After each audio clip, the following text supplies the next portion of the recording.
I'm Lin-Manuel Miranda, and you're listening to Hard NOC Life.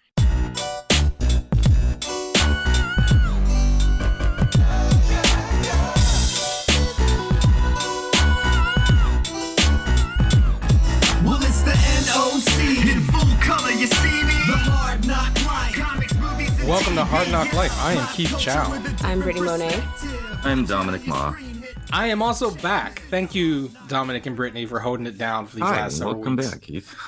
Yeah, I'm not dead. The rumors of my demise have been greatly exaggerated. I'm still here. Oh, there are some rumors. You guys have been covering the hell out of Hawkeye because I haven't been here. Appreciate the Haley Steinfeld appreciation pod last week. It's been good. We missed you, but so much good Hawkeye stuff, and I can't wait to talk about everything this week. A couple weeks back when you were talking about KB Toys and you were mentioning this Rogue figure that you wanted as a kid, and for you listeners out there, of course I listen to the pod. I edit the pod, even though I'm not on it. I texted Brittany a picture of the toy you were talking about, because you were even saying on that episode, like, if Keith were here, he'd know exactly what toy. And as soon as I listened to the podcast, I was like, oh yeah, I remember that figure. And I texted Brittany. Keith tracks these things down. Oh yeah. I am the action figure expert. No one cares about that. You're tuning into Hard NOC Life. You want to know our opinions on Hawkeye Episode 5 and Spider-Man No Way Home. And it's kind of hard to talk about those two things, especially without a spoiler warning. So, Dominic, I know you had some non-spoilery thoughts that you want to get out the way. Well, yeah, I would vote for talking about Spider-Man first and getting into Hawkeye because they kind of connect in an interesting way. Is that in itself a spoiler? The spoiler at this point. I mean, I wanted to say a few things about the Spider-Man movie which were not really spoilery. I mean, it's an interesting test for this people wanting to avoid spoilers thing, right? Because anecdotally, I know some people who still do not want to go to a movie theater. They're young and healthy, but they don't want to go to the movie theater. They haven't been since the time started, and they're looking at the news, and there's still a pandemic, and you know, the numbers are rising. And this movie has more interesting surprises than, I'll say, the other two Marvel movies that came out that were theaters only. So, like, you know, we went to see those movies, but there wasn't like any earth-shaking spoiler thing that you would have to consciously try to avoid for 2 months or whatever it is. I'm just like, people are not gonna be able to avoid these spoilers for 2 months, you know? So it's kind of forcing people to go to the theater. And honestly, like, people like just didn't give a shit about Eternals, and it just kind of fell off the radar a week after the movie came out. I mean, yeah, and for various reasons. But so the surprising things about the Spider-Man movie are all over the place, and they're going to keep being over the place. So for the fan who really wants to be safe, but also really is interested wants to be safe from spoilers. Things are, yeah, it just tests the resolve. I know it's going to be a couple interesting months.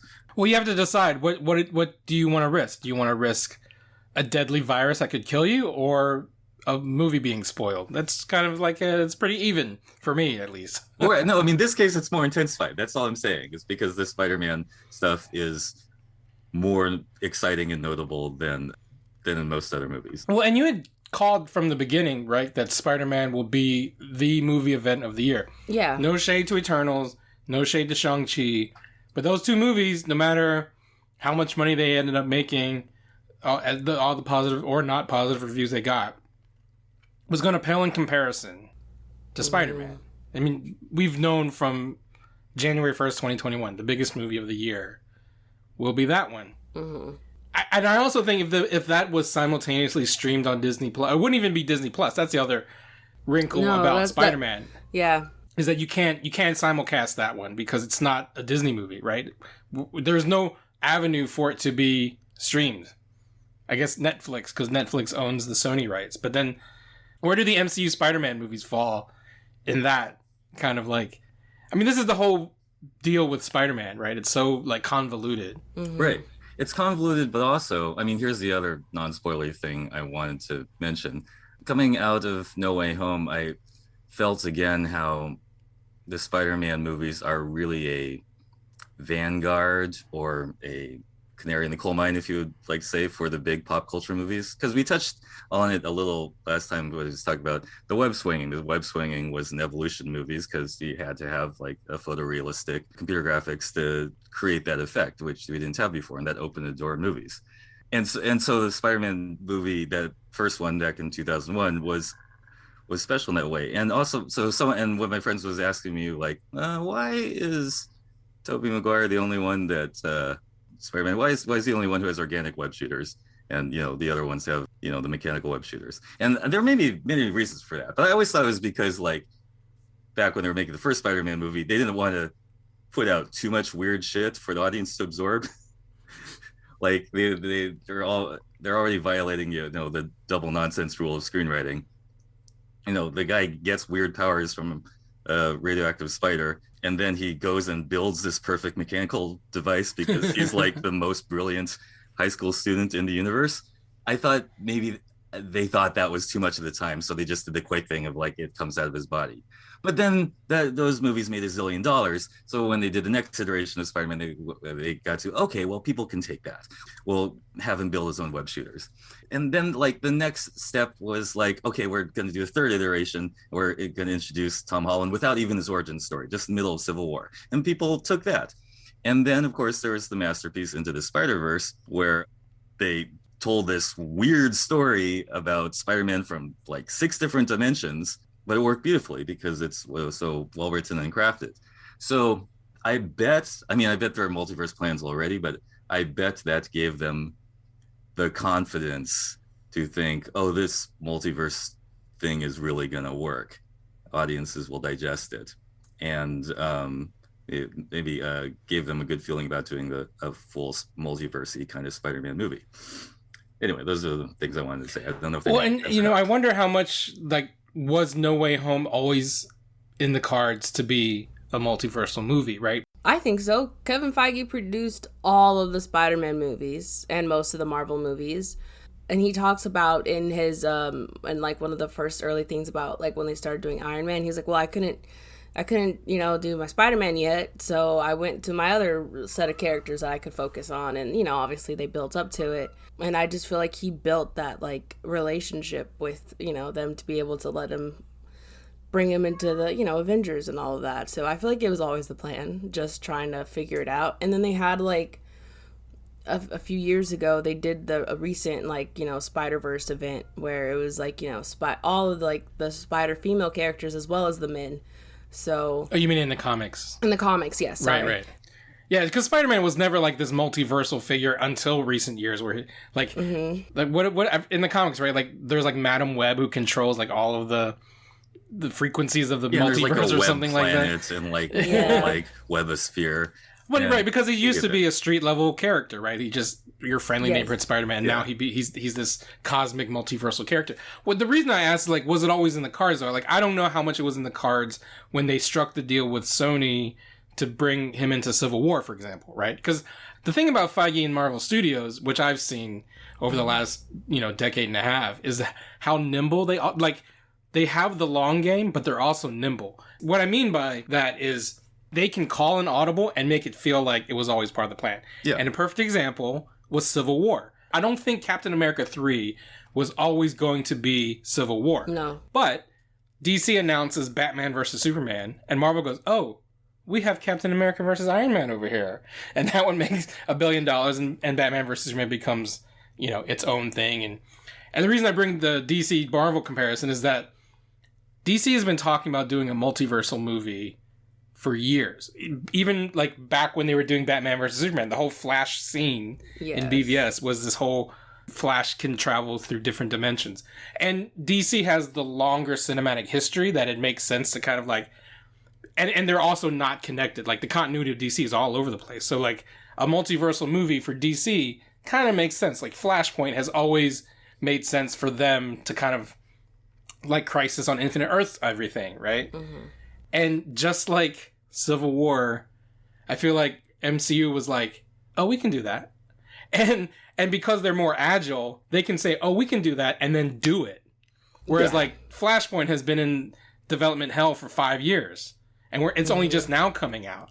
But by the time Flashpoint comes, like the whole time I felt bad because like DC has been sitting on this multiversal thing, and then that first Spider-Man trailer kind of like no one's gonna remember the Flash movie now, right? Because like the Spider-Man trailer was like, holy shit, Willem Dafoe, Alfred Molina, like, and sort of like that to the point about being nimble and calling audibles. I mean, I think they rearranged order, and the Doctor Strange multiverse movie was supposed to come out first, right? And they did a bunch of editing. Well, and then the pandemic upended so many things. The pandemic threw off everyone's schedule, but they rearranged plot points so that the Spider-Man movie could come out first, I believe. And I believe there was some of their support about how like, no, there were a couple different plans. The original No Way Home was going to be maybe a Kraven the Hunter movie. I mean, I'm sure that's right, that Kevin Feige's like dream movie was some version of this movie. I'm just thinking, I think maybe the artistic success of Into the Spider-Verse gave them confidence where they might have been iffy about a few ideas. But anyway. Yeah, right. And you know, like the fact that Marvel's leaning into the multiverse, when they announced Doctor Strange 2 and they called it the Multiverse of Madness, I think that was even before anyone had any inkling of Spider-Man 3 being a multiversal movie, right? Because, you know, Dominic and I were at that Comic-Con when we were on our phones sitting outside the pool club reading all of the events at Hall H. And you like to recall my victory lap when they announced Tony Leung. But the other thing that was like... golden days. But the other thing that was kind of like a big deal was when they revealed the subtitle of Doctor Strange 2, right? And it was like, wait, Multiverse of Madness? Like, because, you know, multiverse in Marvel is not as ubiquitous as, like, multiverse in DC. Like, I think of multiverse as a DC thing. I always have, right? And, I mean, multiverse is a concept in science, right? Like, because the thing about the 616 is that Marvel has always had, like, the sliding timeline.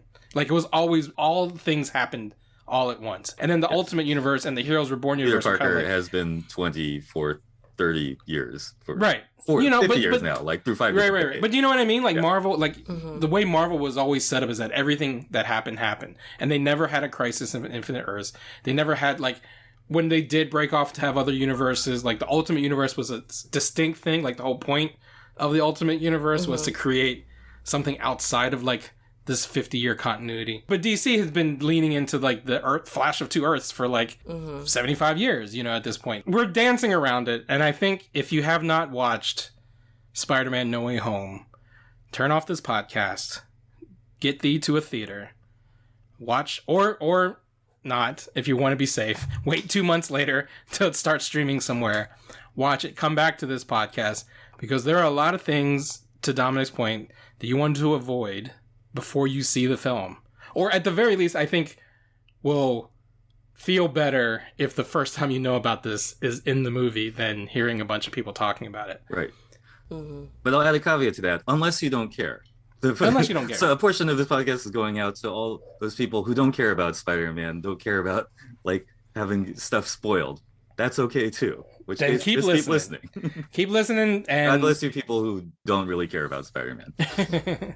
Awesome. So, for those who do, this is more of a cover your ass thing. In order to not yell at us on Twitter, pause the podcast or turn it off. Come back in January after you've seen it on Blu-ray or whatever. Or, I said, put a mask, get a booster, go see it in the theater, and then come back and listen, because we're going to spoil the shit out of No Way Home.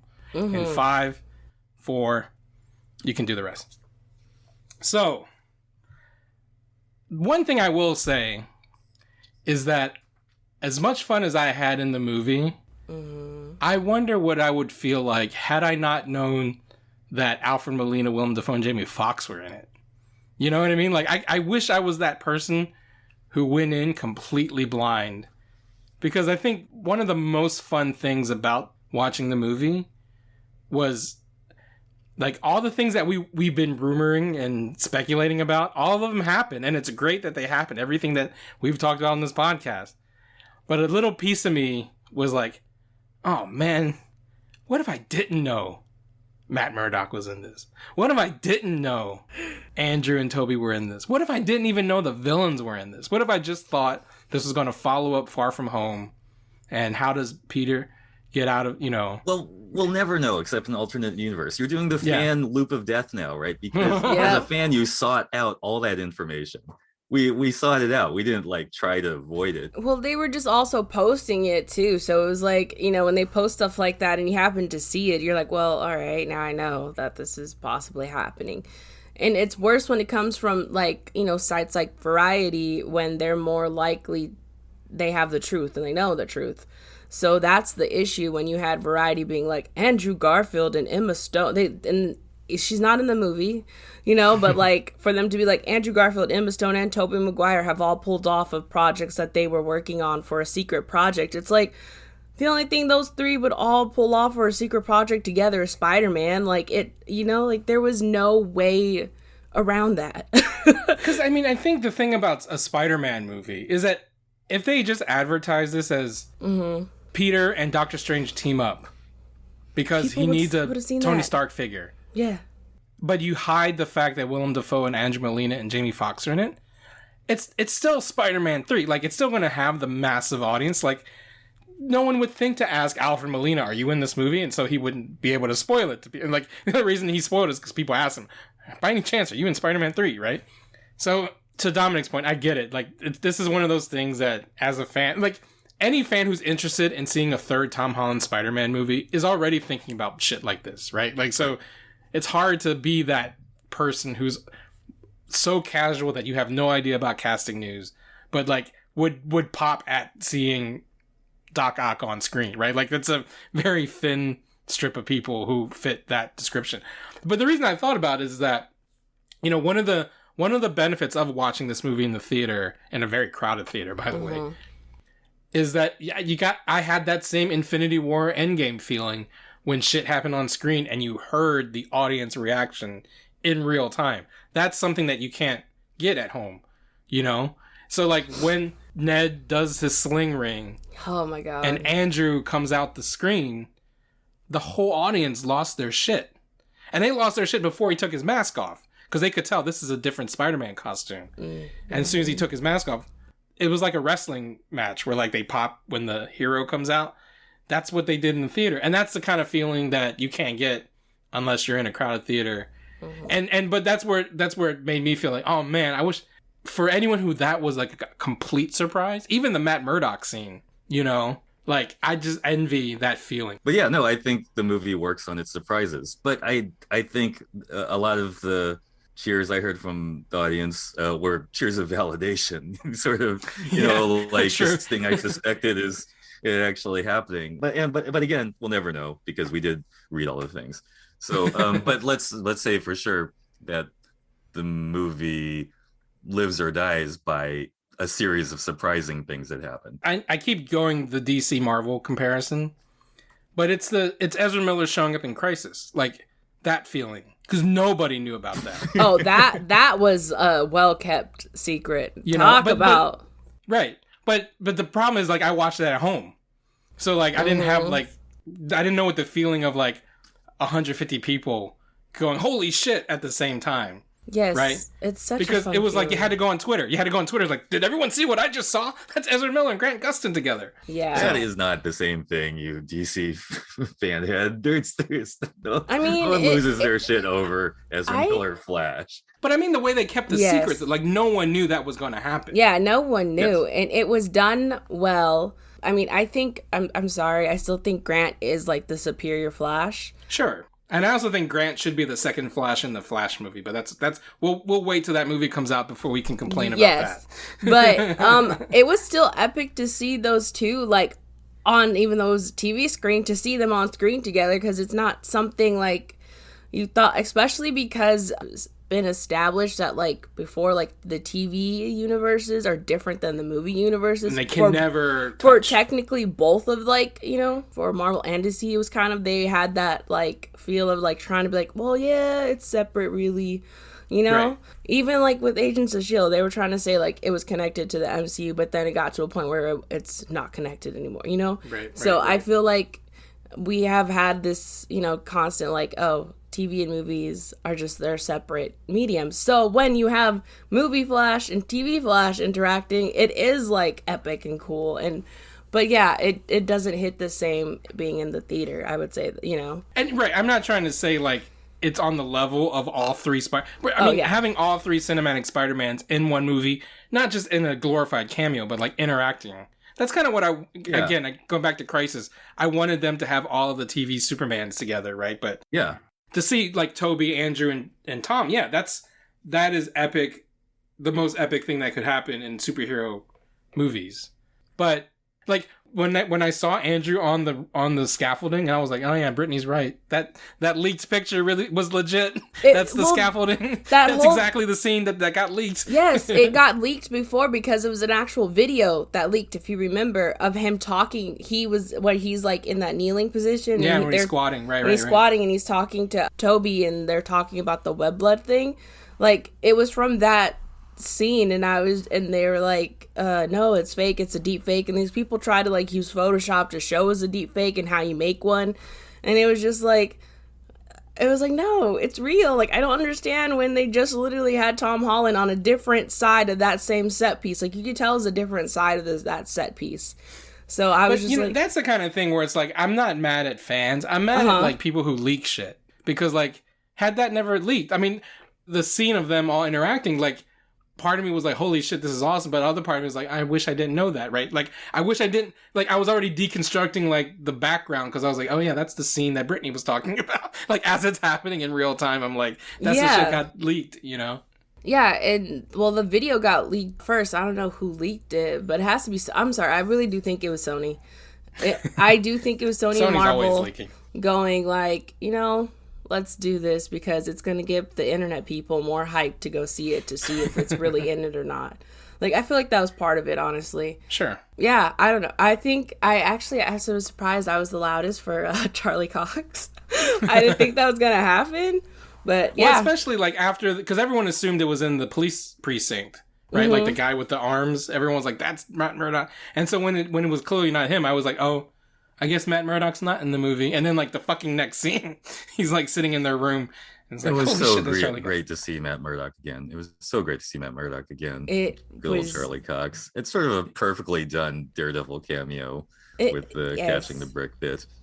Oh, yeah. Did you catch the other Easter egg about that whole scene, though? Yeah, wait, what did he, doesn't he say something like, how'd you do that? And he's like, oh, I'm a really good lawyer. No. The whole Charlie Cox scene, he's in a 2-shot with Jon Favreau, who played Foggy in the Ben Affleck Daredevil movie. Oh! Well, that's a deep cut. That's funny. That is true, yes. He And, like, I was like, that's intentional. I every time Charlie Cox is in a 2-shot, he's in a 2-shot with Favreau, and I was like, that's intentional, because Favreau was Foggy. He was. I wanted to make this joke on the pod that, you know, I was absent for so many, but I wanted to make the joke that, what if Daredevil does show up in No Way Home, but it's Ben Affleck?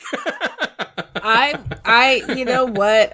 People are gonna hate me, but I really like that Daredevil movie. It's campy. It's ridiculous. It's the Evanescence song. And that whole scene is epic. I'm sorry. I don't know. I know she like literally dies right after that scene, but like it's such a cool moment. I feel like that defined my personality. Yeah, I think so. No, I agree that Daredevil movie's not bad, but the Netflix Daredevil series is sure, it is much better. Oh Charlie yeah. Cox commanded this actor. It was more of a joke. So I actually got to see that Daredevil movie with Ben Affleck early because KTLA, which is the news station out here, they used to do like if you call or go on this website, you can get a chance to go to early screenings of stuff. So we actually got to go to an early screening of Daredevil. And that's cool. Yeah, so that was really fun. That was like one of my first early screenings that I ever went to, and that was really fun. So I think that's also why that movie's always been a little special for me. Well, you know, we'll talk about it after the break later when we get to the Hawkeye piece, but like, you know, we're talking about how the pandemic fucked up a lot of the scheduling and everything. And this kind of, again, speaks to the nimbleness and agileness of Marvel Studios. But the timing of episode 5 revealing Kingpin and then No Way Home the next day revealing Matt Murdock. That's a really cool. That's way better than like Grogu force heal and then so can Rey. Like that didn't seem coordinated. That just seemed coincidental. This seemed coordinated. Yes. And I also liked how No Way Home ends at Christmas. So it's almost like you could just turn your gaze over to Hawkeye and it's the same time period. Yes. Yep. They slide right into each other, bringing Daredevil into the universe. And it's a great feeling. It's a Christmas present. It really is. It really is. So, like, for Spider-Man No Way Home, I saw that this movie was made with love. I did not personally love it. But I got to think through a few things. Oh, What? That's- Wait. Yeah. I'm sorry. Britney's face is priceless when you said that. You did not love this movie? No, I did not love it. But love is a big word, and that's a personal problem. Maybe I'm not, it's not loving Did you things like it? too much, really. I can't even say. There are many things I dislike. There are things I liked. I want to dig into this. Let's go. Yeah, let's do this. Let's fight.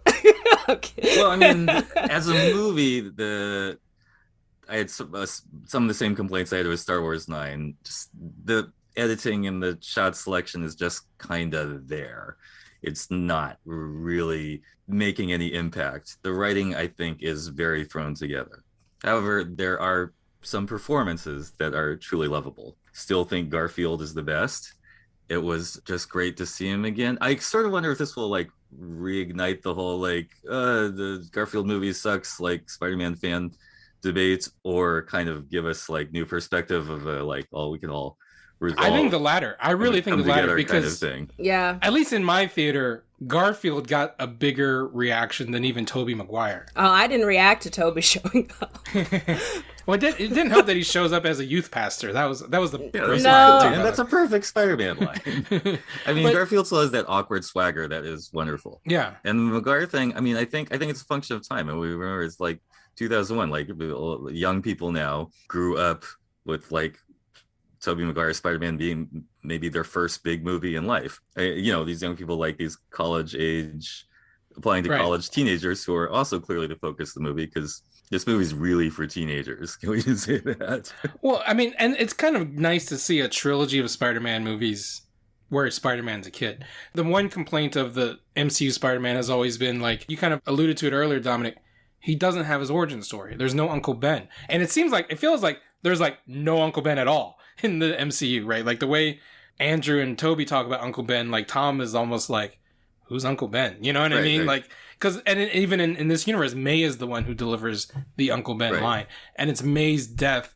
that propels Tom to be the Spider-Man, Dominic, you've always wanted. Right. Like, the movie ends with classic Spider-Man. Right. So it's almost like yeah. these three movies were his origin kind of stretched over the course of 5 Totally. years. That's what I was going to say. I mean, my issues with the first movies were kind of like this kid is a spastic teenager and he hasn't learned the responsibility lesson, which of course we're all sick of, right?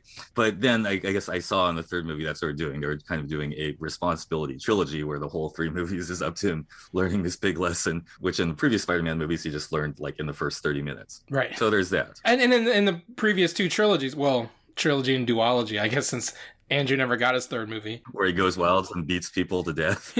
Well, right, I wanna hear yeah, exactly. Which they talk about. We got the imaginary 3rd movie. But no, but like Curious about Peter doesn't stay a teenager, right? Like Peter's only a teenager in the first movie for the first act. And I think the same thing with the Amazing movies. He's only a teenager in that first movie because he graduates high school, like in the first.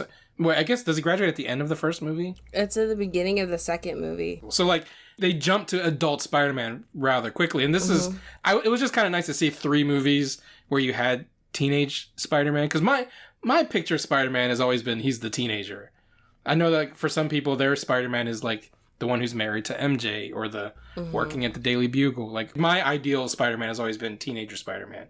And this is the first time we got that over the course of an entire set of films, which was kind of neat. But yeah, anyway, I was just being a bit grumpy. Please, Britney voice it. Well, I thought this movie was very well done, very heartfelt, emotional. It was funny in the right spots. I just feel like it was so perfect. I really liked it.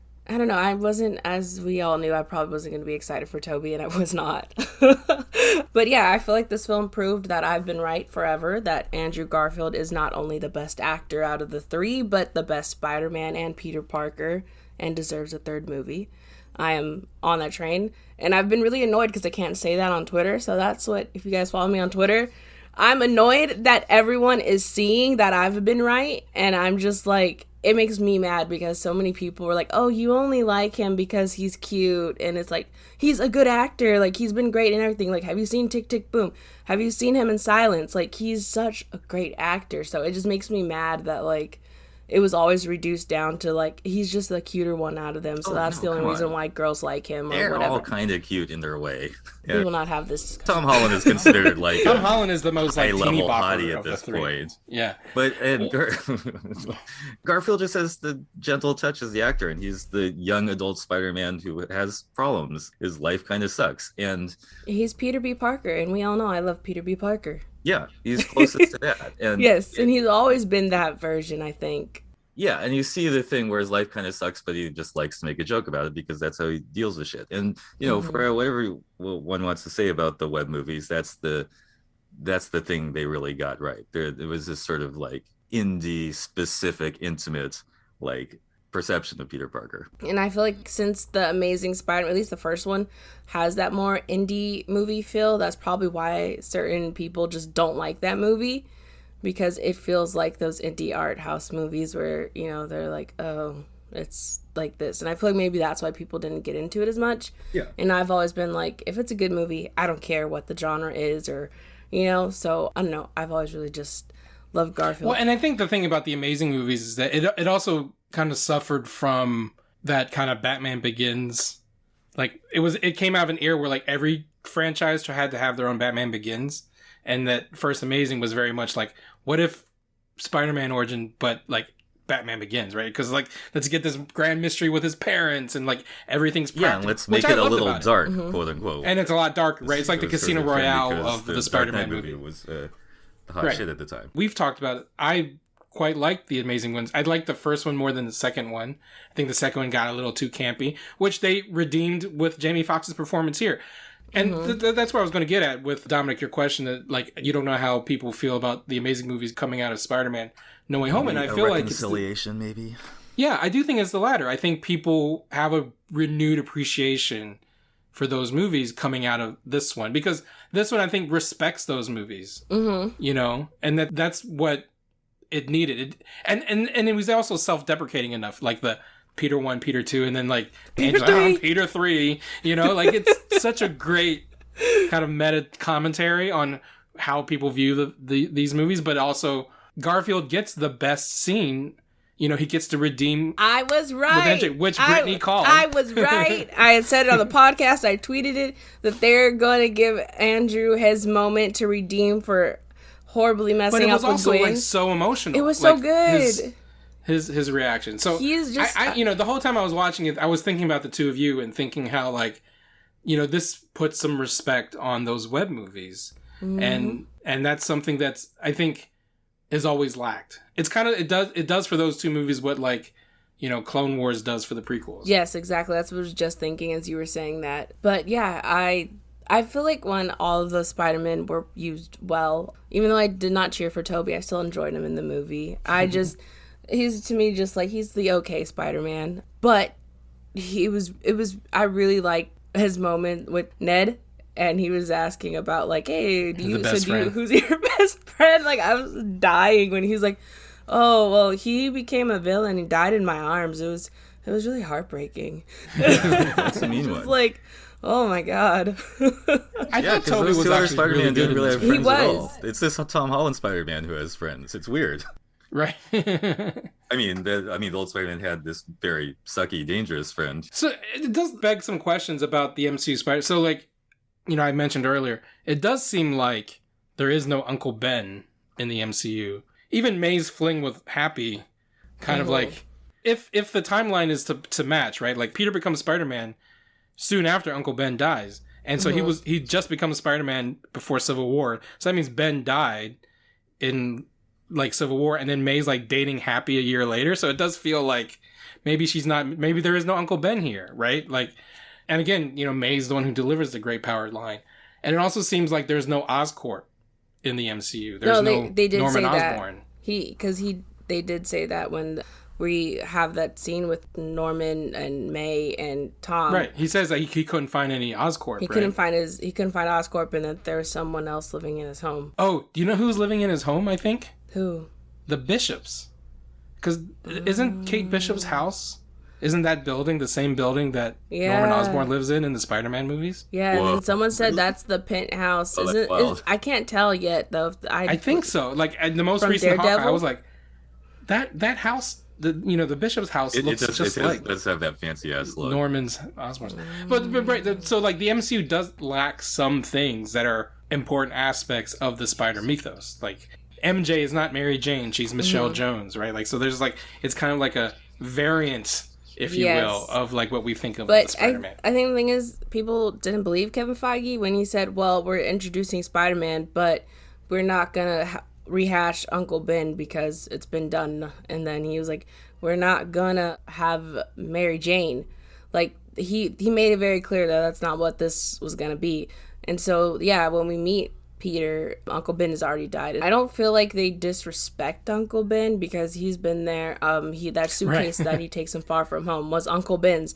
So it's not there's some like Easter, yeah. So it's not I know. I was yeah. But they leave it entirely open because the way he's introduced in Civil War, the Russos did a really great job with alluding to his whole origin story without really telling you the details, but leaving it all open. Because Tom does that line so well in that scene with Robert when he's like, when you do what I can do, but you're not supposed to, and bad things happen. Like, he delivers that line so, Tom delivers that line so well. So you know that Uncle Ben has died, and he feels the weight of it. But I feel like he had, like you said, I don't think he had that huge moment of like, you need to learn responsibility, because maybe in this version, Uncle Ben dies, but it wasn't necessarily fully his fault. So it's not, it's the same impact. He had some similar moment where we know he had to face something shortly after getting his powers, but it's still sort of an open question what it was. And now they sort of transmuted that. That was what I learned in the course of watching this movie, was that they were put that whole story into the third movie to transfer it to this big Aunt May moment. And I like that because I was shocked waiting for him to learn his well, you think about it too, because he's only Spider-Man for a couple weeks before Downey Jr. comes in, swoops him in, gives him a high-tech suit and sends him to Germany, right? Like, we don't get, like, the traditional Spider-Man origin because he's not Spider-Man. He's, like, a guy in a hoodie, and all of a sudden he's part of the Avengers. Like, they took a leap there. And so, like, these last three movies have all been about Peter becoming the Spider-Man that we see at the end of this one, which, that was, to me, my favorite moment, when he moves into that danky apartment and he's sewing his own costume, and I was like, oh shit, they're basically doing that first act of Spider-Man 1 now, and so now you kind of look back at the last three movies and with a different lens of like, oh, he wasn't Spider-Man yet. He was just some kid kind of with this shit thrust upon him, and he didn't know what he was doing. That's why he's fucking up all the time.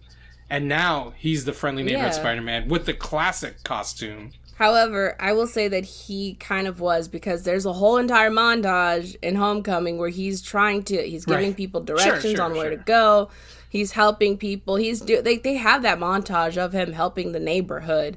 So I feel like he's always. But even then, he's still like he's still kind Spider-Man. of like beholden to Tony. Even then, right? Yes. But this is him like finally owning his power, owning himself, and it does make me hope. And they've been going back and forth of whether or not there's a fourth Holland Spider-Man MCU movie. There is. They literally just did they? Okay, because I know they say, Amy Pascal says a lot of things, and Kevin Feige is always like, Kevin. I don't know about that. Kevin said we're trying to work out the details of how to do a fourth Tom movie. But give me a third Andrew Garfield movie. Not to make this all about Andrew Garfield. Well, you did. That's the thing, though, right? I feel like No Way Home is also that third amazing movie. Oh, yeah. Yeah, but he needs his own whole movie. And I am available. I will step down from being Spider-Woman to be his Mary Jane. Right on.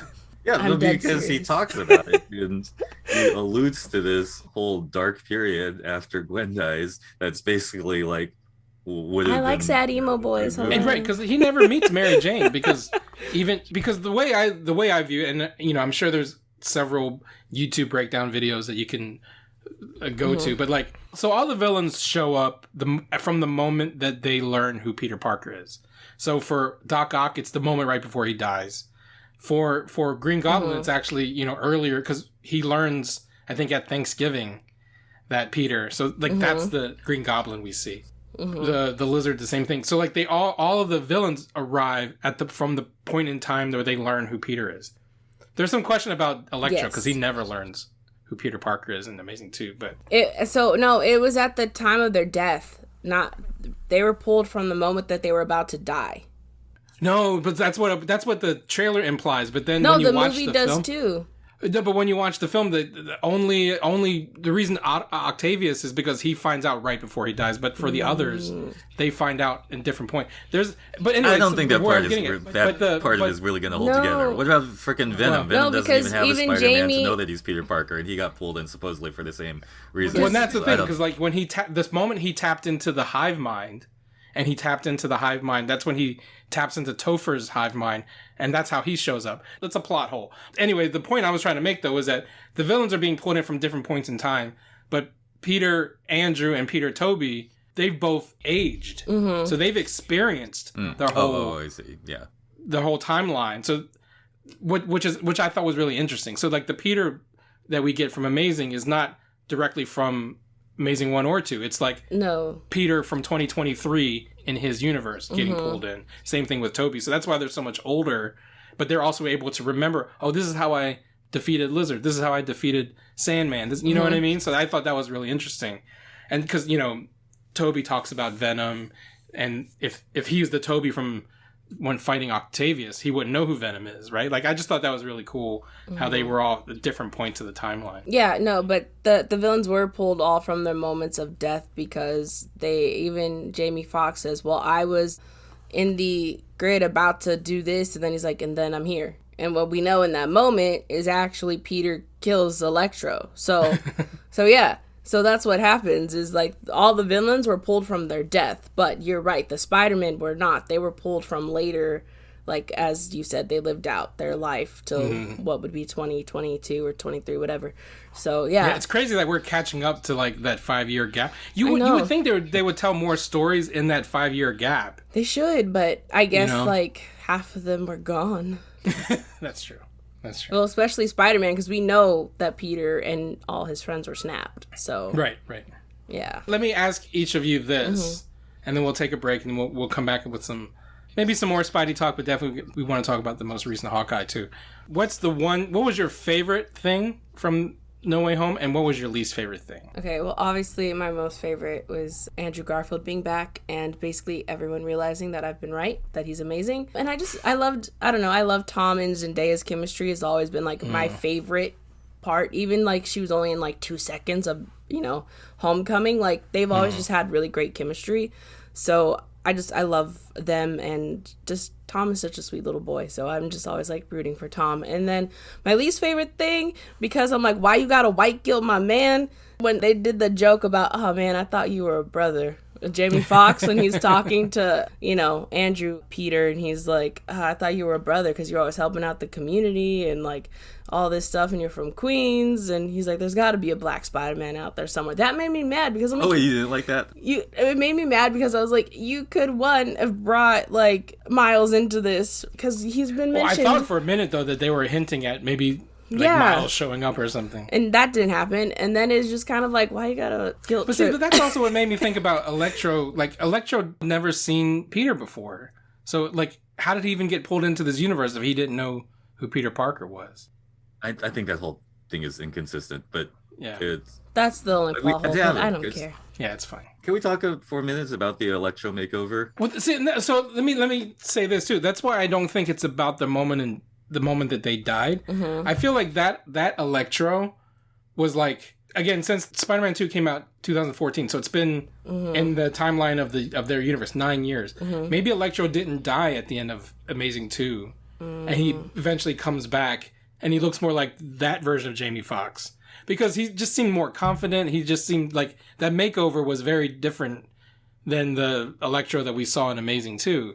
And I wonder if he's just at a later point in the timeline post that movie. That, or and then he gets brought really, into- or he just really gets a different look because of being brought into a different timeline. But that was funny. He was like, "Ooh, I'm hot now." Well, he was, but that's the cool thing though. Like, he was blue at first, because when Tom Holland sees him, he says, "I don't know, he's some blue guy," and then he gets formed into this like hot Jamie Foxx version. So. Yeah, and they comment on it, but they don't really like say much more about it. But I mean, it's notable that like most of the villains are talking exactly how they used to talk in all the other movies. But Jamie Foxx is like, for if it's okay to say, like, he sort of gave up his blurred and is just talks with a little more swagger, and he's definitely had an aspect change, and I think it totally works. And I think Jamie Foxx is a very commanding actor, so like if that's the way he wanted to do it, that makes sense to me. But I just thought that was interesting in light of what you said about that scene, and you didn't quite go for that allusion to Miles Morales thing. Okay, I thought that made a lot of people happy, just that they threw out the idea.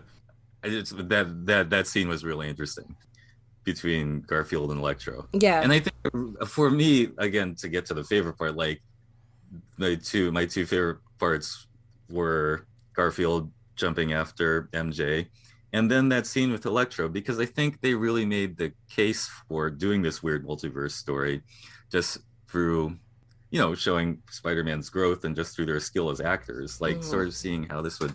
But yeah, no, I just Electro's special case, because also, I'm sorry, he's the guy they didn't have to take the powers from. That whole like we're giving magic cures to all the villains and then they'll be better. That part of the story is very shaky. It's not like Electro got zapped and then became, a homicidal maniac.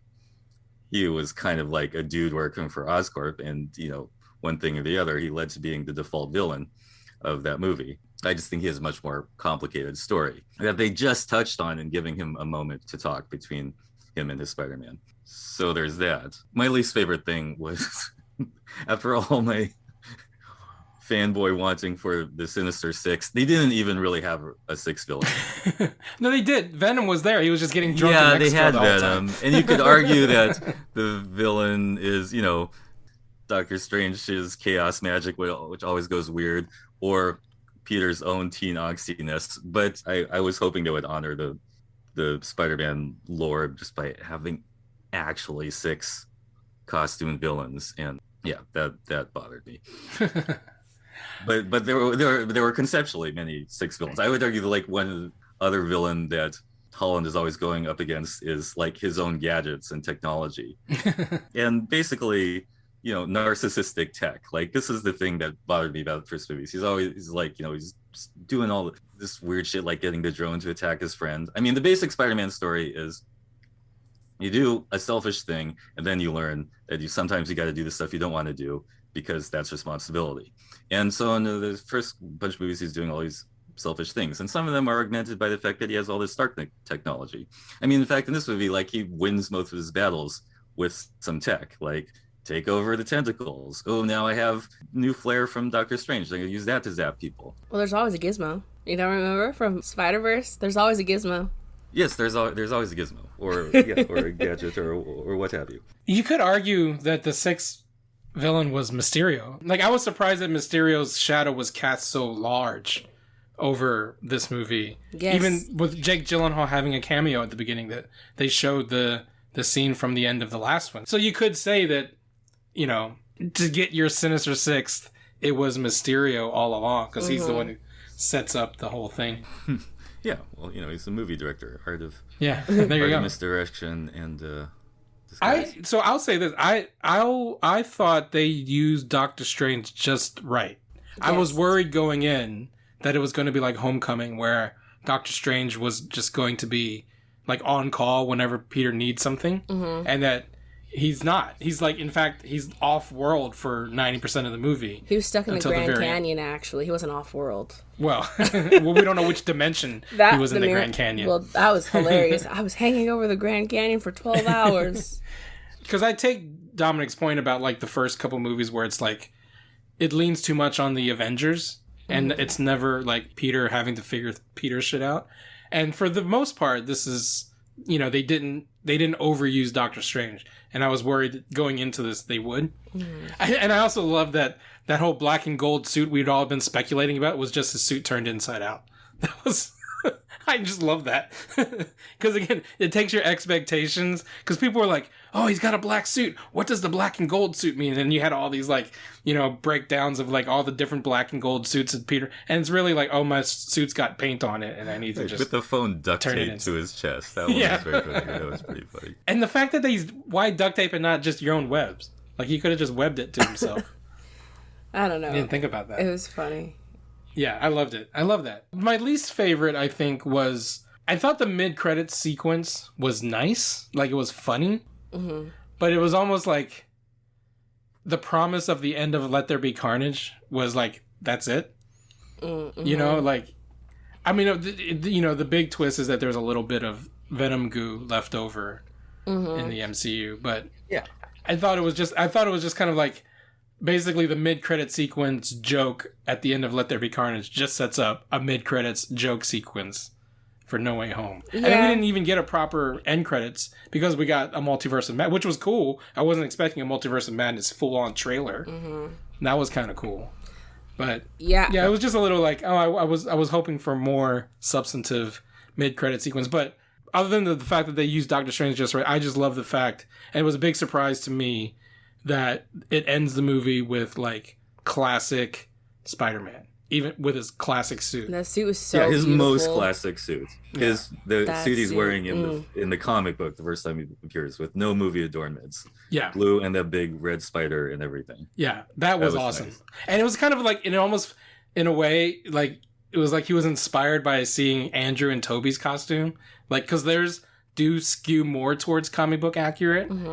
And then it was almost like, oh, let me get I want a version just like that I can sew myself, and that was just lovely. And then it ends on the De La Soul song, so that was really cool. Yeah, beautiful De La Soul song. Excellent choice. Well, let's take a break, and then on the other side, we'll wrap up any thoughts about No Way Home and the Homecoming trilogy, and talk at least a little bit about Hawkeye Episode 5 because there's some tie-ins to Spider-Man No Way Home. This is our final Hard NOC Life before we go out for Christmas break. And since it's the holidays, you guys can go to manscaped.com and buy some holiday gifts for your loved ones using the code HARDNOC, HARDNOC, for free shipping and 20% off anything you buy.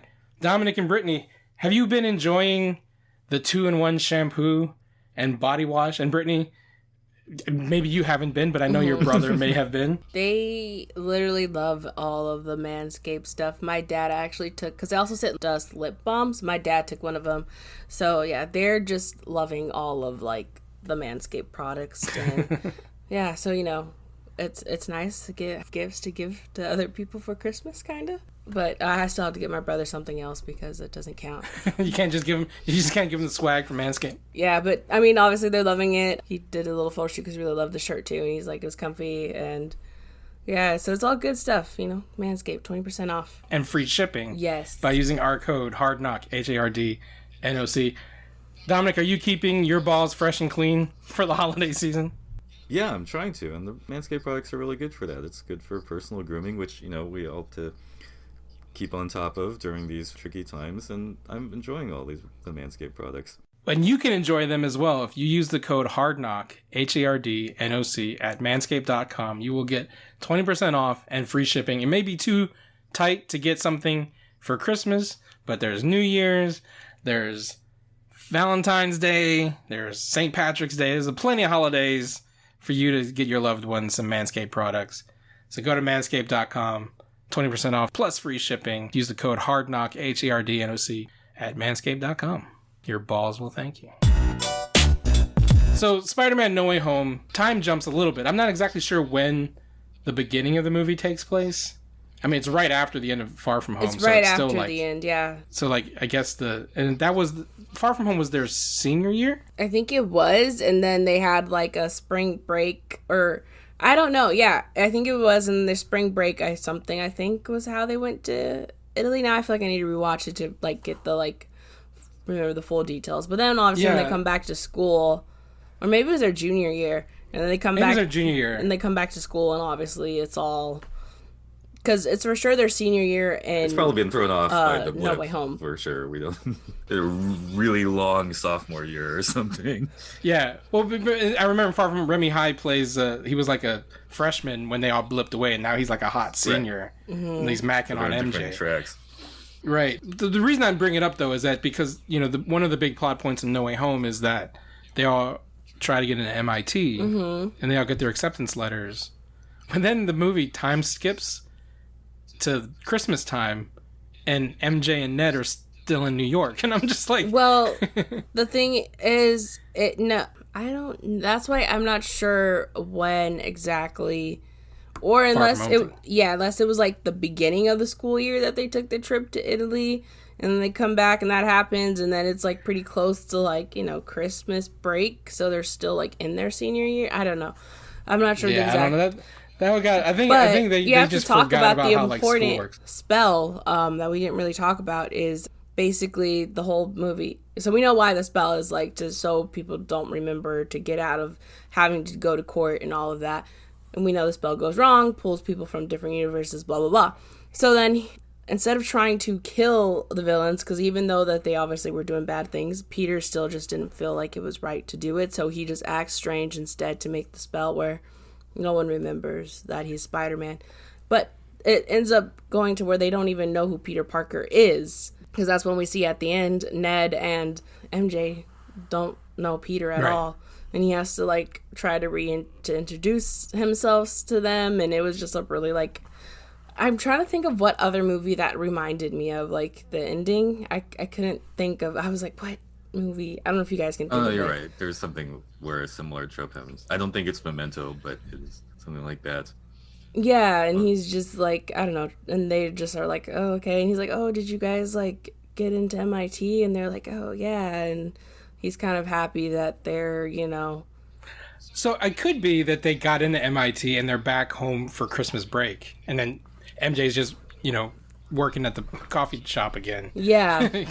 But the reason I bring it up is that there's a time skip from whenever the events of the movie happen, and then it's Christmas time, and then, it was literally like a week or two later. Oh, that's true, because it was Halloween. Uh-huh. When he asks Strange to... Because he sees the Halloween decorations. Oh, no, but remember in the coffee shop, he said, can you take these down? I've asked you a while ago to take down the Halloween decorations. You're like, that was Sasha. And he's like, well, I'm asking you. Right, so...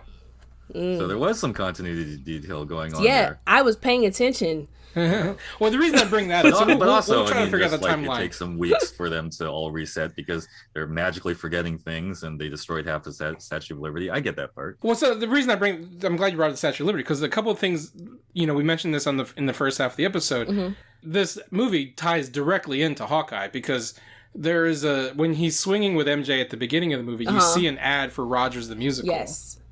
Right? And 2 ads. And then Hawkeye, in the most recent episode of Hawkeye, when they're talking about seeing the sights, someone mentions the new and improved Statue of Liberty, which is referencing the Captain America shield that's on the Statue of Liberty. And again, it takes place at Christmas time, and the entirety of Hawkeye takes place at Christmas time.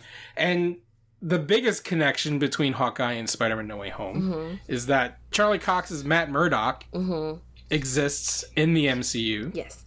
And we now know, we're just going to skip to the end of Hawkeye episode 5. Vincent D'Onofrio's Kingpin, again, Britney called this from Jump Street, also exists in the MCU. So, process of elimination, Daredevil's season 1, 2, and 3 is canon, is in continuity with the MCU. See, the thing is, Daredevil season 1 for sure has always been in continuity with Avengers, the first Avengers. That we know, because the whole, like, he got his apartment on a good deal because of, like, the Battle of New York. The incident or something, yeah. They call it the incident. But because of that, and because also, like, he had that horrible light thing, I just remember that being, like, why he was able to get a good deal on his apartment. And then they have, like, the guy, Ben Ulrich, is that his name? Ben? Mm-hmm. He had, like, the headline. He had those headlines behind him that were of the Hulk smashes Harlem and then the Battle of New York one. So we know from season 1 that it is at least in the same universe. But then, I don't know, like, I think when they got to season 2 is kind of when there started being a disconnect between, Marvel TV and Marvel movies. So that's why I feel like there was, like, that disconnect. But it's always been there. So, yeah. I don't know. Well, but now it's for sure. Now it's confirmed that Vincent D'Onofrio. So let's just quick recap of episode 5 of Hawkeye. This was basically the Yelena story kicking it off. It shows what she was doing during the blip. And it was a great scene of her blipping and coming right back. I love that. That was awesome. Yeah, it was interesting. To see what the blip felt like from people's perspective. Mm-hmm. It's like when you blip back into existence, like you actually see the world around you changing, which is crazy. Mm-hmm. And it does make you think, what about all the people who blipped when they were in an airplane? Like, Did they reemerge in the sky? Did they reemerge in the airplane they were in? That probably could have caused a lot of deaths and people falling from the sky. That's what I want to know about the people who were blipped when they were flying. But that's a whole other series.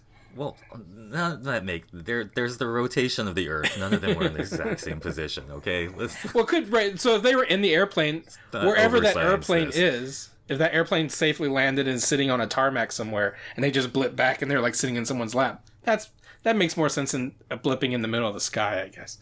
So anyway, we get Yelena and Kate. They have a great interrogation scene over macaroni and cheese. Yeah, delightful. Always love those like one-on-one interrogation scenes between hero and villain, right? Like those are always great. And then she convinces Yelena that like if someone hired you to kill us, you need to figure out who that is. So Yelena starts following Kate's mom. We find out Kate's mom is a bad guy, and she's made a deal with the Kingpin. Yep. Because we see the Kingpin is the big guy that Hawkeye's been tracking the entire show. We still don't know what the deal with the Watch is. I think the Watch has something to do with his wife and maybe her.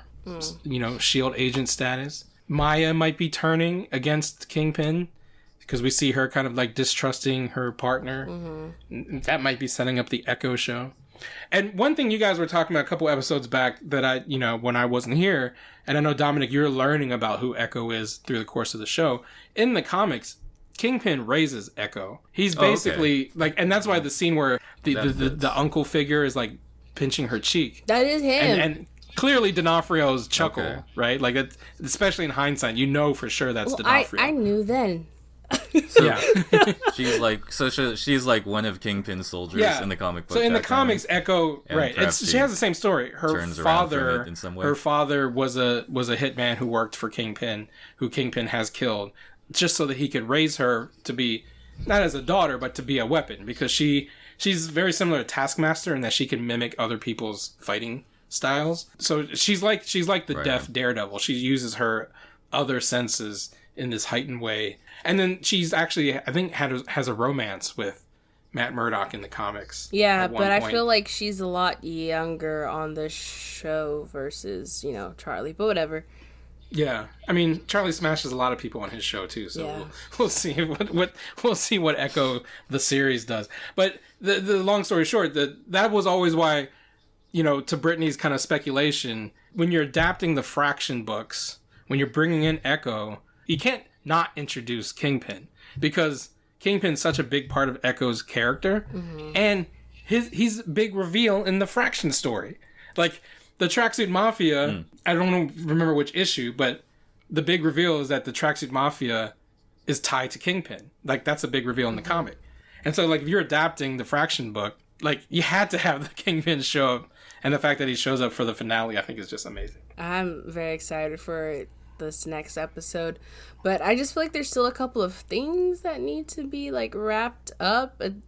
So I'm hoping it ends well and it's not, like, kind of similar to WandaVision, where I was like, there's a lot of things to wrap up. They overstuffed the last one. And then no, but they didn't even, like, get to everything. That's the, like, problem, too, with the WandaVision series finale, I guess, because it's a one-off series, is that they didn't finish everything. And even the directors and stuff were like, we didn't get to film because of COVID. So there was, like, 30 minutes of script material that we didn't get to touch.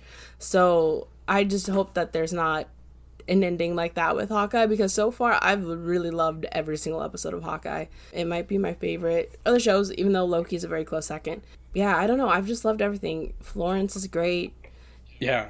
I mean, I'll say this. I was not a big fan of the Black Widow movie. But I'm glad I saw it, because this episode hinges so much on seeing Black Widow the movie, because Florence Pugh's Yelena, like, she's so much better in, like, the 10 minutes of screen time she has here than she was, and she was great in the movie. But like, good. Yelena in this episode was, like, fantastic. I want more of that. I want more of the, like, mac and cheese, I love hot sauce kind of Yelena. She's delightful. Russian tourist.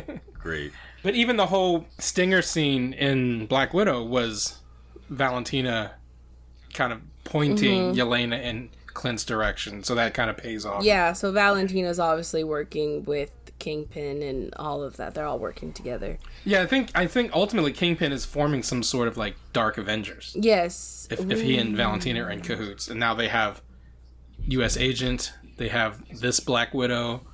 Maybe they have Emil Blonsky, because I think he's supposed to be in the She-Hulk show as Abomination. Oh, speaking of the She-Hulk, who wants to see Matt Murdock show up in She-Hulk? Like, Of course I do. It has to. happen. It's already happening. Like, he's definitely back. Because there was already rumors that he was on that show. Well, now they're not rumors anymore. He's like fully in the MCU now. Oh, He's yeah. gotta be, He's getting... They got to use him for more than just one scene. And he's a really good lawyer. So. He is. He's a really great lawyer. But yeah, my only thing that I wish that happened actually in No Way Home, is speaking of Charlie, is that he somehow was like involved in the fight at the end. I don't know. I just wish we had a little bit more Charlie, but I also feel like the movie was done well enough where like it works okay that he's just in that one scene, but I would have liked a little bit more Charlie. But what I do love about that scene too is that it doesn't imply that the Netflix shows are from a different universe, right? That like he already exists here. Kingpin already exists here. They're not just brought in from the multiverse cracking, and I like that. Which is nicely totally consistent because, we were talking about earlier, the Daredevil stuff fits into the Marvel Universe, and also all the other stuff that happens in season 2, 3, that could be happening just on street level, like underneath all the Avengers stuff anyway. They're kind of in their own little, in their own little social circle. Speaking of Avengers, my favorite joke from No Way Home is when Tom Peter is talking about how he's in the Avengers, and then they're like, what's the Avengers? And Andrew's like, oh, that's awesome, man. Are you in a band? And like, that was like my favorite, like, oh my God, that part was great. It was delightful because it harkens back to that weird time when each superhero movie that was the only superhero in that whole universe, which we don't even remember now. But that it's also funny because, as we know, like there's like in the comics, like Peter's always trying to be an Avenger and he's like really never invited, and then in this movie he is an Avenger, but then the other ones are like, that's not a cool. Know what that is? Like the one time Peter's in the Avengers, the other Spider-Man are like, that's cool, I guess. The other cool thing about canonizing or not the Netflix shows is that by casting Charlie Cox and Vincent D'Onofrio in the MCU, it's similar to like casting Matt Ryan in Legends of Tomorrow, where he played Constantine in this NBC show. Yeah, he was so good. And then he was so good, he was so iconic as Constantine, they brought him into Legends of Tomorrow, never quite confirming whether or not the Constantine NBC show is in canon to the Berlanti universe or the Arrowverse, but you can pretend it is. And we won't say it isn't. We won't say it is. And I feel like that's kind of like the Netflix stuff now, right? Like everything that happened, Vanessa, all that stuff, you can just pretend it happened or pretend it didn't happen. Like it's fully up to you to interpret. We're not going to say either way. The only person who's not coming back from that is from the Netflix shows is Iron Fist. Yeah. Well, and also John Bernthal. He's said that he's not interested in bringing Punisher into the MCU. So but which that's is fine. I mean, Daredevil is the most obvious fit because he's like A-list Marvel, and they did just such a good job on that part of the universe. Jessica Jones isn't really a good fit. I mean, our Luke Cage should get in there at some point because he's like, I consider him within the A-list Marvel pantheon these days. Yeah, but one thing, which is interesting too, because Jessica Henwick, in the press for Matrix, has said she auditioned for Shang-Chi.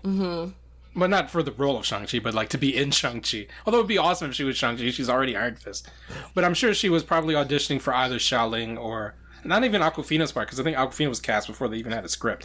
So she was auditioning for someone in the Shang-Chi movie. And I kind of, like, I'm glad she's not in Shang-Chi, because I still think if you do bring back Iron Fist, you can bring Jessica Henwick in as Iron Fist and just forget that Finn Jones exists. Just like you forget Peter Parker exists. A perfect plan. I want her to come back, but at the same time, I feel like it means like, Then you have to canonize that Iron Fist. And I don't want that because he was just so bad that like it's upsetting because he's actually a good character in the comics and one of my literally my favorite male character in the comics, but it's just upsetting that the show ruined it so much that they're like that everyone hates Danny Randall. And that Marvel's like, we need a new Iron Fist, and I'm glad that they're finally making Iron Fist Asian in the comics, but like it's only because everyone freaking hated Finn Jones. Not because of it makes sense to update the character and make him Asian American. Like that's what is bothering me about the update. Not like, because I was all for him Of being course. Asian. So I'm just mad that it's more reactionary to everyone hating Finn Jones versus it feeling like this is the right thing to do. And that's what makes me mad about the new update for Iron Fist. I'm like, that's why I'm like, recast him. And I'm okay if they recast him and he ends up being an Asian man, that's totally fine. Or if they even give, I think her name is Pei, if they make her the Iron Fist, because that's who I felt like should have been the new Iron Fist in the comics, but that's just me. Or, you can just bring Colleen in, because Yes. Jessica Henwick is dope. She is dope, but yeah, I just don't want Finn Jones to be canon. Yeah, gotcha. So, speaking of wrapping things up, we are wrapping up Hard NOC Life for 2021. We are taking a few weeks off for the holidays. We will come back in January, but that also means we are not covering this week's episode of Hawkeye. Speaking of Jessica Henwick, Matrix Resurrections. When we come back in January, tell you our thoughts on those two things that come out this week, And Boba including Fett. Book of Boba Fett. So don't fret. We'll be back for Boba Fett. I just had to throw a little rhyme in there. Thank you very much. That was like a freestyle Love Supreme up in here. But we will be back in January. Until then, Dominic Ma, you got anything nerd popping over the holidays? I do want to see this Matrix movie, and to me it would be fine if they told exactly the same story, just with some older people and some different people. I think that would be cool. But I don't know. Brittany, We'll see. anything nerd popping over the holidays for you? I'm excited for all three, but I just found out my dad didn't know that Jamie Foxx was in these Spider-Man movies, and that there was I don't know how he missed The Amazing Spider-Man, because I watched that movie a lot. So he doesn't know that Andrew Garfield was Spider-Man. people So miss we're those gonna movies. watch Spider-Man after Nice. this, so that he knows. Because he's like, "What do you mean Jamie Foxx was in a Spider-Man movie?" I was like, "What?" Blasphemy that your father hasn't seen the Amazing movie. Either one of them, he hasn't. And I was like, "You don't remember like the big lizard?" And he's like, "No." So I was like, "Oh no." Oh, real quick, that was also a big surprise to me that Thomas Hayden Church and Reese Ifans came back for this movie, because I thought the whole point that you never saw Sandman or Lizard in their human forms is because they couldn't get the actors back. And the whole movie, I was like, is that Thomas Hayden Church's voice? I can't tell. No, it was and then when his they showed voice. up at the end of the movie, I was like, oh, they were able to get them back for this. That's pretty cool. But that one cut of him going back to his universe is definitely from Spider-Man 3. Like they just reused some footage. Yeah, like I Right. think the scene when he's cured and talking to them, he's actually there. But then I think the rest is his voiceover when he's Sandman, and then it's someone else obviously on set for the digitization. But that scene where they're all going back to their respective universes, that was where he looks up in a shot from Spider-Man 3. I was like, hey. At least they repurposed it. Keith, anything nerd popping with you at the end of the year? Yeah, so there's a great movie on Amazon Prime Video right now.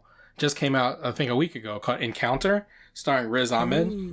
And I recently got to talk to one of his co-stars, Janita Gavankar, who plays his wife in the film, on YouTube. So you can go check out our YouTube channel and see my interview with Janita Gavankar. We talk about Encounter. I've met her before back in the LA days. Oh, yeah? Yeah, Passing, yeah. Janita's great. And Yeah, she's cool. she plays his ex-wife in the film, and I don't want to spoil too much because the film there's a twist, there's a genre twist in the middle of the film, but the premise is that Riz plays this ex-Marine who suspects tiny microbes invading the planet, and he tries to rescue his children just in time. So that's the premise. It's got the sci-fi conceit, but then that's, like I said, there's a genre twist halfway through the film. So check it out on Prime Video. It's called Encounter, stars Riz Ahmed. Riz, of course, is one of the best actors in the world, and he kills it in this movie. And then check out my interview with Janina on our YouTube channel. That's it for 2021's Hard NOC Life. Brittany Monet, how can people find you on the internet? You can find me on Twitter and Instagram at HiBrittanyMonet, and then you can check out my other podcast that also has the backlog of the Black Lightning podcast at Naomi Podcast. We just recorded episode 2, so that should be coming out soon. It's where we talk about the last 3 chapters of basically the first book of Naomi, which is a very, very well done book. So yeah, you should guys check that out. And obviously Nate, who was on here a couple times. So yeah, good stuff. And you may have some coverage of Naomi for the Nerds of Color coming up. Yes. Maybe. We'll see. Maybe. We'll see. Wink, wink. Dominic, how can people find you? I'm on Instagram or Twitter at Dama, DOMMAH. You can find me on Twitter at @TheRealChow, _real_Chow, and on Instagram at RealKeithChow. Follow the podcast at The Nerds of Color on hardknockmedia.com and all the places you get your podcasts, including Apple, Spotify, Stitcher, You can also subscribe to our videos at youtube.com/thenerdsofcolor. Wait, okay, sorry. I'm sorry. Stinger scene, because there's one thing I forgot to talk about that I want to talk about. Remember when they're looking up at their rifts into the other universe because all the other Spider-Verse are coming? All the other Spider-Verse characters are coming? Those were just tantalizing glimpses of characters in silhouettes. You know what I'm talking about? Definitely saw the Rhino. I'm curious who out there saw other people. I thought I saw Who's the guy with Thor. the staff? I saw a spear. I saw a spear. Yeah, that's what I thought was like. Staff or some sort of. Or maybe I thought that was it's Kraven. maybe it's the spear Kraven. was Maybe Kraven. I was trying to think of the spider character. I was like, or is that villain, but Thor? might That was be- my first thought. But now that I think about it, it could be Kraven. I'm so oh my gosh. Speaking of, sorry to talk about this for a little bit further. Someone tweeted like 4 pictures of what they would love for a Spider-Man 4. And it was Kingpin, and then the fan art of Andrew, Aaron, as Kraven, Tom Holland Spider-Man. And I can't remember who the other picture was. And then they're like directed by Rick Fumiyama, is that how you say his name? But yeah, and I was like, ooh, that would be a great idea. So real quick, we see the Venom goo. Mm-hmm. Is there an Eddie Brock in the MCU that is also Tom Hardy? Or do you think there's a different Eddie Brock in the MCU that Venom goo is going to seek out? Or Yeah, sure. Or does that Venom goo attach itself to Tom Holland in Spider-Man 4 and we get the classic black suit Spidey, which we've never seen on screen? Maybe. I think that would be good because I still think that turning to Dark Side story is great, though it's reviled in the Real Discourse. So this is what I want. Spider-Man 4 is basically the classic Spider-Man 1, right? Except we get the black suit. So Spidey gets a job at the Daily Bugle, or Peter gets a job at the Daily Bugle. Oh, they're just 6th villain. Fucking Jonah Jameson was a bad guy. Okay. Yeah, I understand there are a lot of 6 villains. I like how he Actually. said we were done, but now we're still talking about. Yeah. Well, this is the end credit sequence, and this is our last show of the year. Yeah, these are the stinger scenes. We all get one. So we get a black suit spider, but we get the classic black suit with the big white eyes, the big white spider, which we've never seen because even in Spider-Man 3, it's just the black version of his current suit.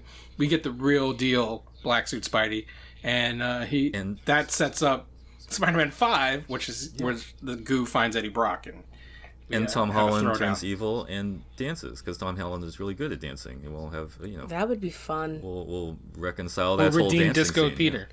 Yeah. All right. Happy holidays. Happy holidays, y'all. everybody.